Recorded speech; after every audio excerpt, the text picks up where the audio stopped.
Kewalian Gusmik telah diakui banyak orang. Gus Dur pun mengakui bahwa Gusmik mempunyai kelebihan yang tidak dipunyai orang lain dan manusia kebanyakan. Nama aslinya adalah Hamim Tohari Jazuli.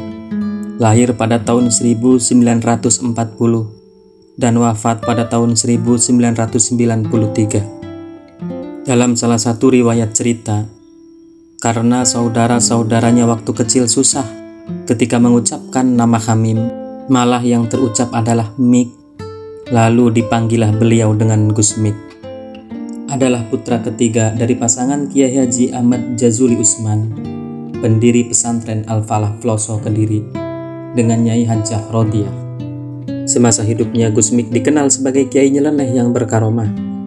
Banyak orang memadati acara keagamaan yang dipimpinnya, mulai dari semaan Al-Quran dan majelis Dzikrul Ghafilin. Dua kegiatan itu selalu penuh sesak oleh jamaah yang datang dari berbagai penjuru tanah Jawa. Sikap nyelenehnya bahkan juga dirasakan oleh keluarganya sendiri. Hal ini sudah tampak sejak kecil. Konon ketika masih mondok di Lirboyo, Gusmik dititipkan kepada Kiai Haji Mahrus Ali, pengasuh pondok pesantren Lirboyo. Namun karena dasar anak yang nyeleneh, Gusmik justru malah jualan jamu di pasar Waru Jayeng, Nganjuk. Bahkan kakaknya sendiri yaitu Gusdin, dengan nama lengkap Kiai Haji Zainuddin Jazuli, selama hampir 2 tahun tidak pernah bertemu dengan adiknya yang nyeleneh itu. Di lain sisi, Gusmik sejak kecil adalah pribadi yang sangat halus dan lembut, sebagai cerminan kehalusan dan kelembutan hatinya.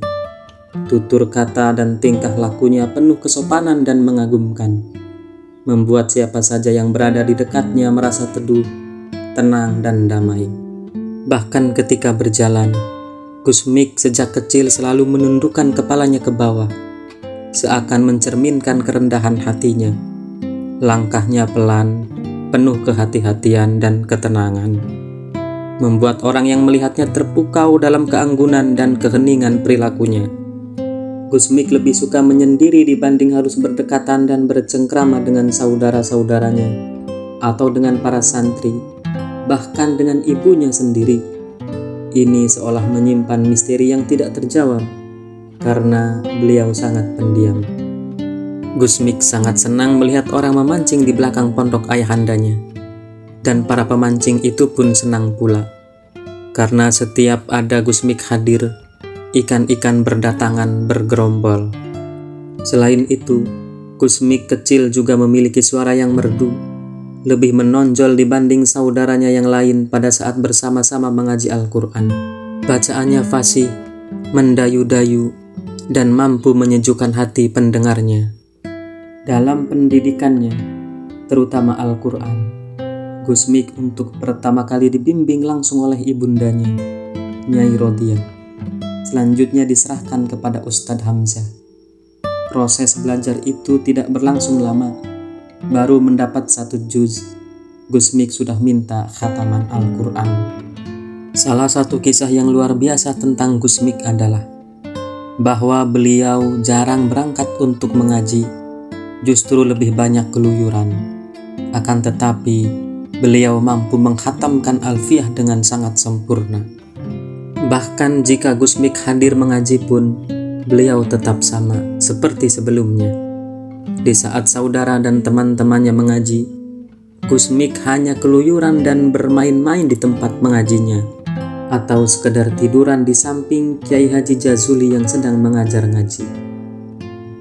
Perhatian sang ayah kepada Gusmik memang berbeda dibanding kepada putranya yang lain.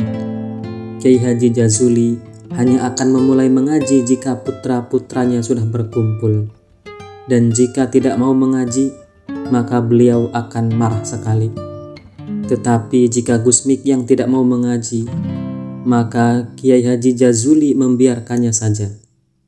Pernah suatu ketika, Gusmik disuruh ikut mengaji oleh ayahnya. Tetapi Gusmik hanya memanggul kitabnya dan mengelilingi ayahnya sebanyak 3 kali. Kemudian dia mengatakan bahwa dirinya telah mempelajari kitab tersebut, lalu pergi. Melihat tingkah Gusmik itu, ayahnya Kiai Haji Jazuli hanya diam dan tersenyum. Pada umur 13 tahun, Gus Mik terpaksa mondok ke Lirboyo, Kediri. Setelah Kiai Haji Marus Ali datang menjemputnya di Ploso untuk memintanya nyantri di pesantrennya. Namun pendidikan Gus Mik di Lirboyo hanya bertahan 16 hari saja. Kemudian beliau boyong. Kepulangan Gus Mik yang mendadak itu membuat resah kedua orang tuanya, karena ia tidak mau untuk melanjutkan belajarnya di pesantren Lirboyo. Namun demikian, Gus Mik mampu menunjukkan bahwa selama belajarnya di pesantren Lirboyo itu, beliau melakukannya dengan sungguh-sungguh, meskipun hanya 16 hari saja.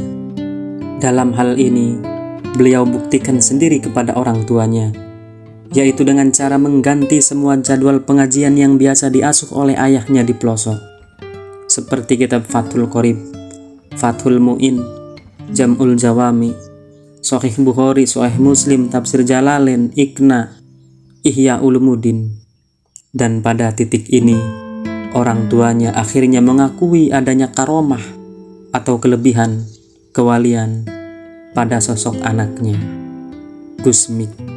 Setelah menunjukkan kemampuannya kepada orang tuanya, beberapa bulan kemudian, Gus Mik memutuskan untuk belajar lagi di pesantren Lirboyo. Di pesantren tersebut beliau cukup rajin dalam mengikuti pengajian.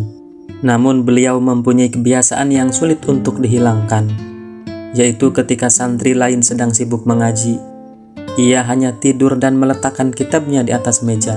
Meski demikian, ketika gurunya menanyakan materi yang telah disampaikan, Gus Mik selalu mampu menjawabnya dengan memuaskan. Sungguh luar biasa.